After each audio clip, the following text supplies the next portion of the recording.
এই এখন আর Bangladesh cricket board এটা নাই, এটা হয়ে গেছে হচ্ছে বাপের দোয়া ক্রিকেট বোর্ডে পরিণত হয়েছে।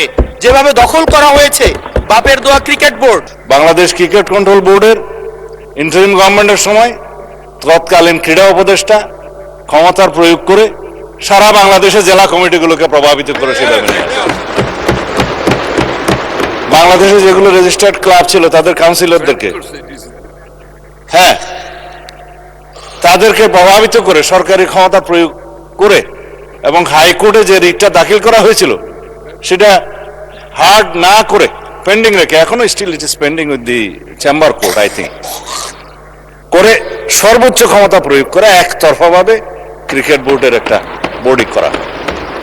তার প্রেক্ষিতে বর্তমান গণতান্ত্রিক সরকার মাননীয় ক্রীড়ামন্ত্রীর নেতৃত্বে তিনি একটা ইনকোয়ারি বোর্ড করে দিলেন কি কি অনিয়ম হয়েছে না হয়েছে ফাইন্ড আউট করার জন্য।